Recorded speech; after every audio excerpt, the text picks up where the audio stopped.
Alrighty, hey guys, FunnyGuyTimmy here for a microphone accessory review. This is a wireless microphone system. It doesn't include the microphone. I am getting some weird noise in my headphones, so I'm not sure if that's the microphone, if that's the system. Get what kind of sounds like a clipping sound.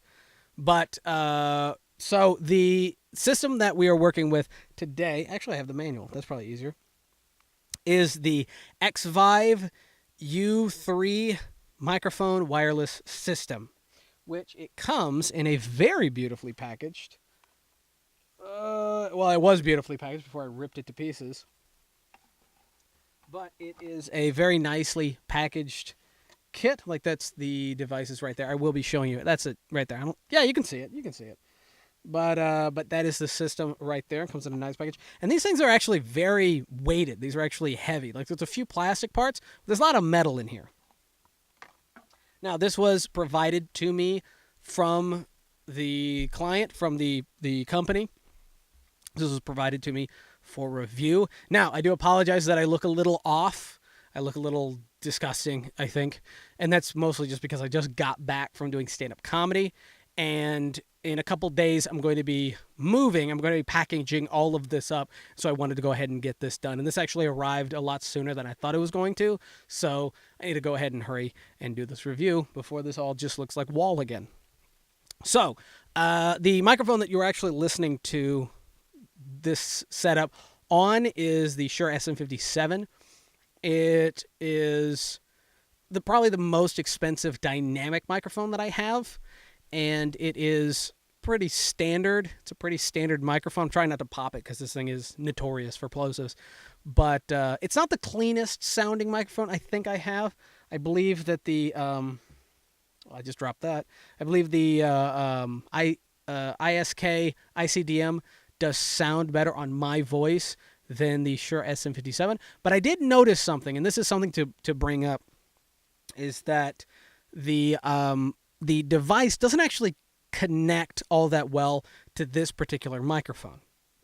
And what I mean by that is the clip, when you put it in, the clip kind of doesn't go in all the way, and so it doesn't firmly attach, so it will actually slide off with a little bit of pressure, but it will actually come off. And because it wasn't making a fully solid connection, I think I was getting more noise in this microphone than this one, so I decided to go ahead with the Shure SM57. Yeah, the hat is back, mostly just because I look terrible coming back from stand-up comedy. I mean, I sweat and I go crazy and I act insane when doing stand-up comedy. So, you know, I didn't have time to shower. But right now I have the receiver on this actual, like, cord, the actual XLR cable, just so I'd be able to show you guys both of these things at the same time. And yes, I did have this thing plugged directly into my Yamaha mixer, and it sounded the same as you're hearing right now. Which, yes, there is a noticeable hiss. There is a noticeable noise. We're going to give you a little bit of silence.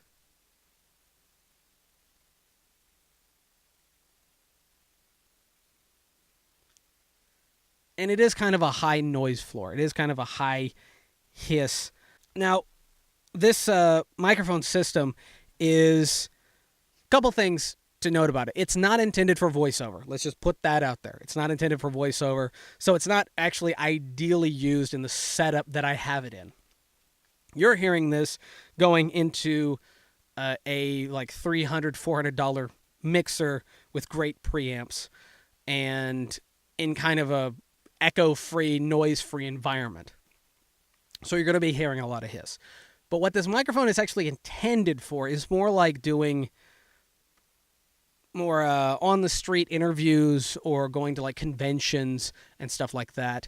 Possibly even, well, you can't really use it for like over-the-head boom work, but you could probably attach a lavalier that has XLR on the other end to this and then just put this device, you know, in like a little pouch or on your pocket, and you could use it as kind of like a wireless, you know, lavalier system. Again, it's mostly intended for loud, you know, crowded areas, like on the streets or in, you know, convention halls or whatever. It's not intended for environments like this. And that's because you're intended to be on the road. I mean, these are really small devices. I mean, they're like the size of like lighters, I guess, kind of lighter size. Yeah. So, and they're not intended for this kind of setup. Also, they cannot provide phantom power, so you can't use them with like a shotgun mic unless the shotgun mic provides its own power. Like one of the Rode, there's a couple of the Rode shotgun mics that have like we can twist it off or open it up, and it has like batteries. You can put like double A's in there. Those kinds of devices or those kinds of microphones would probably work well with this. You could actually use it as an over-the-head boom without having to have all that cordage or having any kind of like, big bag on you. It could basically go from there into, more like a field recorder close to the camera. And it would probably work pretty well. Again, intended for, not for film and not for voiceover, but again, intended for more like crowd work and more like open area. Now, I think it does actually, let's see. I think it is kind of advertised for doing things like singing and doing like, I guess, stand-up comedy. So you can have like a wireless microphone system. And you can use it for that. It does have a pretty good range, which I will be reading some of the information in the manual in just a second. It does have a pretty good range, but the fact that there's all these buttons that are just open and, you can hit any of these and flip those switches and it might fall off or you might lose some of that. The fact that you'd have to be a little bit careful with this kind of device attached to it rather than like an actual wireless microphone, like an actual microphone that has this built in, so there is that to be aware of. But yes, you could do that if you wanted to. Now, I often, prefer using, a long cable because, it doesn't get in my way. So, also get a cleaner sound than this. But if I was doing like going around, to table and I couldn't just have the XLR cable just threading through all the seats, yeah, I could work with this. This hiss is the kind of, it wouldn't be picked up really on the speakers. I don't think it would pick it up on the speakers, but, it is kind of there. So if you were recording, doing like a documentary and you're recording some audio, interviewing people, you're probably going to have to do a little bit of post-processing for this, which, by the way, I have nothing set on the mixer. It's totally going into it clean, so there's none of that. But if you were to use this for doing like interviews on the street, you would probably have to do a little bit of noise cleanup or a little bit of EQ, kind of make it sound better. But if there was if you were putting like a musical track underneath it, or there's a lot of noise, like you're right by traffic, you're probably not going to hear it, and it probably doesn't matter. It's just something to keep aware of. But yes, this cannot provide phantom power. It can only be used with microphones that either provide their own power or plug in dynamic microphones, like this one right here. All right, now let's read some of the manual. Let's read some of the manual stuff in here. Basically, I've never read the manual before for any of these devices. Well, I have a little bit, but I don't like going through the whole thing. But due to the fact that the majority of this is like really short and really kind of condensed, and some of it's like just pictures. Yeah, pictures, that's totally up my alley. So, yeah, as you can see right there, it expected to be used also for singing, which I don't recommend, but it is possible. And due to the fact that this thing is really small, and I think you could hold this microphone really comfortably without hitting any of this, but I think it'd be fine. Just be aware of it. The charging time was actually really, really impressive. I was actually impressed by how quick these devices charge. And let me show you something that I really love. I absolutely love this. I've never seen this before, and it blew my mind. So this is the charging cable.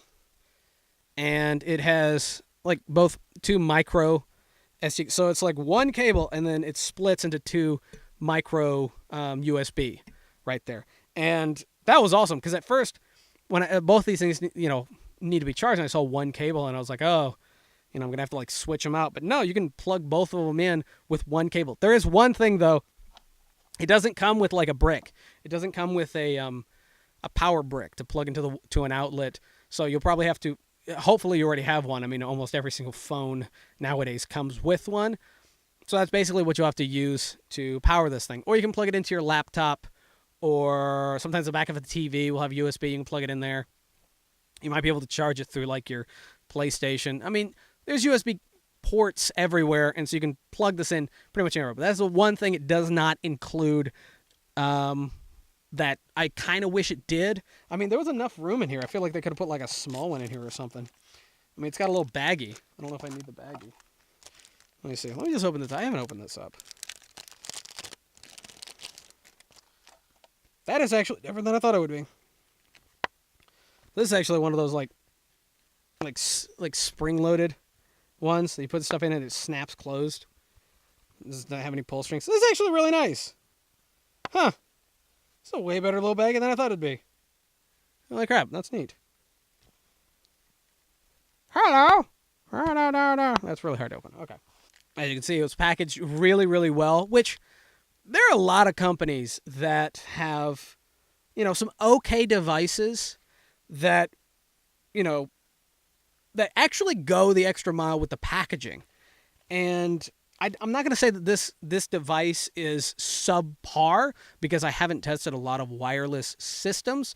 So I don't know where it stacks. I don't know where it stacks up. But I can say that I would definitely use this for on the road or on the, on the street interviewing. I could definitely see myself using this. I would want a more proper interviewing kind of, cable or a microphone. But I could definitely see using this. I don't think that the hiss is that bad. I don't think it's that high that it is impossible to hear the person or do any kind of interviewing with actually any, clarity. It's a little noticeable, but the device is actually $200. So for $200, do I feel like the level of hiss is reasonable or tolerable? Yes, I do. I do believe it is totally reasonable. I don't think that's a problem. And yes, I did try the other channels. And I have tried this, not plugged in or not plugged into this, but plugged into the mix. Actually, you know what? Let me show you what that sounds like. So this is what it sounds like with the device plugged into a cable that I had just so I could show you. And this is what it sounds like when it's plugged right into the mixer, no cable. So it sounds exactly the same. So it's not the cable. I already checked that. But I may try one more thing. I may try to see, one thing that I am going to do is I'm going to see how easily the noise can be cleaned up, how easily you can actually take out the noise. But I also kind of want to see if it sounds better with one of these amplifiers. Let's give that a shot real quick. All right, so I was actually able to turn the gain down almost all the way to 0, plugging this thing in through the amplifier. And the only thing I've done with the audio as of right now is just normalized it. I've normalized it. Normally I normalize it to like -1 dB for the videos. So this has just been normalized to that. But as of right now, it's plugged into the Simply Sound Company microphone amplifier. It's got the 48 volts turned on. So the amplifier is actually juicing up the signal so you can turn the gain down, which I have. I've actually turned it down almost to nothing. So it was on half before, and now it's like almost to nothing, which is actually impressive. I don't know any other microphone that's ever worked like that, but the levels were exactly the same. They're at quarter or 3/4. They're at 3/4. So anyway, let me get back to the charging. So what I'm going to do is, as I'm talking about the charging, I'm actually going to do noise cleanup. So,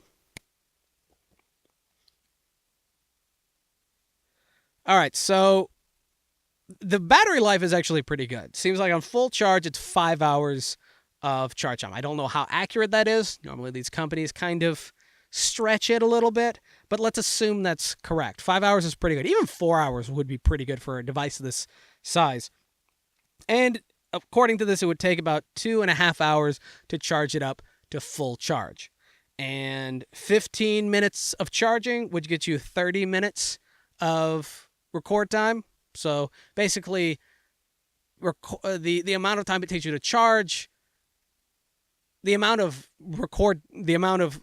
active time is half of the recharge time. Does that make sense? I feel like that didn't make sense. I feel like it was starting to make sense and I ruined it. That's what I feel like. I feel like just ruined it. So anyway, yeah, this thing has 6 channels and they all work basically on the same frequencies. No, not exactly. But yeah, it comes with a charging cable. It's really, really nice. Its noise floor isn't that bad. It's not intolerable. It's not unreasonable. It's $200.